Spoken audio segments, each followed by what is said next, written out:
क्षेत्र में 2 chain snatching की घटनाएं सामने आई थी, जिसमें बुजुर्ग महिलाओं को निशाना बनाया गया था। आरोपी उनके गले से सोने की चेन स्नैचिंग करके भाग गया था। पुलिस आसपास के सीसीटीवी फुटेज खंगाल रही है, जिसमें युवक चेन स्नैचिंग करता हुआ दिखाई दिया है, जिसके आधार पर पुलिस ने आरोपी सतीश चौरसिया को गिरफ्तार किया। आरोपी एरोड्रम क्षेत्र के ही भोलेनाथ कॉलोनी का रहने वाला है, जो आर्थिक तंगी से परेशान होकर इस तरह की वारदातों को अंजाम दे रहा था। फिलहाल पुलिस आरोपियों से पूछताछ कर रही है, जिसमें और भी खुलासे होने की संभावना है।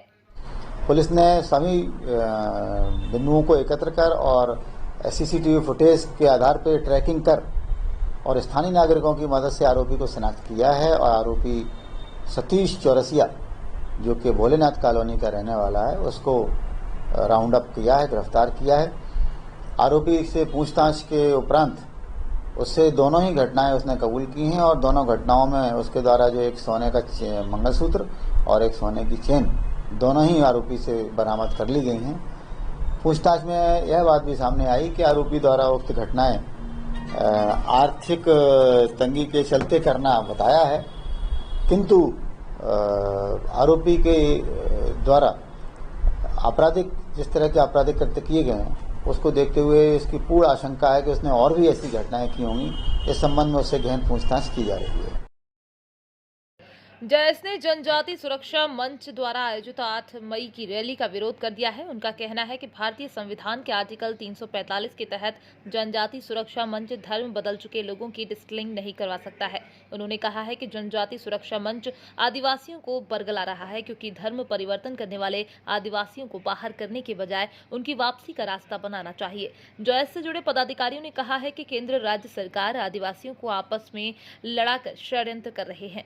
जी, आज जयस द्वारा जो जनजाति सुरक्षा मंच है, उन्होंने मध्य प्रदेश में एक डिलिस्टिंग नाम से एक प्रोपेगेंडा चला रखा है और उस प्रोपेगेंडे के तहत ये कहा जा रहा है कि जो आदिवासी लोग अनुसूचित जनजाति में है, जिन्होंने धर्म को अपना लिया है, उनकी डिलिस्टिंग की जाए। हम जयस के माध्यम से ये कहना चाहते हैं कि भारत के संविधान के अनुच्छेद 345 के तहत अनुसूचित जनजाति को एक दर्जा मिला हुआ है और जो डिलिस्टिंग है, आदिवासियों की डिलिस्टिंग नहीं होनी चाहिए, क्योंकि आदिवासी समाज प्रकृति पूजक और धर्मपूर्वी समाज है। उसका धर्म से कोई नाता नहीं है। आदिवासी समाज सभी धर्मों का सम्मान करता है, लेकिन उनको धर्म में नहीं जोड़ के देखा जा सकता।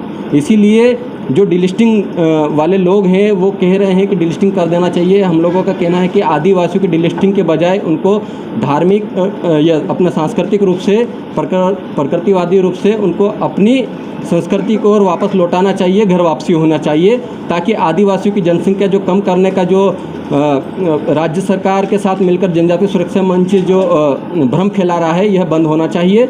और इस भ्रम में आदिवासी समाज भी नहीं आना चाहिए, क्योंकि आपको राज्य सरकार और केंद्र सरकार मिलकर आदिवासियों को लड़वाने का षड्यंत्र रचा जा रहा है। इसी के तहत ये लोग डिलिस्टिंग की कार्रवाई कर रहे हैं।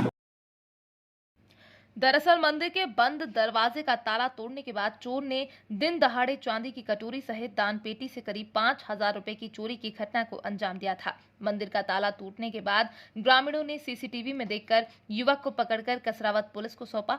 आरोपी युवक धर्मेंद्र पटेल सीसीटीवी में मंदिर का दरवाजा बंद कर चोरी करते हुए कैद हुआ था। कसरावत पुलिस ने ग्रामीण राजेंद्र पाटीदार की शिकायत पर प्रकरण दर्ज कर लिया है। आरोपी युवक पास के ही गांव एकलधरिया का बताया जा रहा है। पुलिस आरोपी से पूछताछ कर रही है।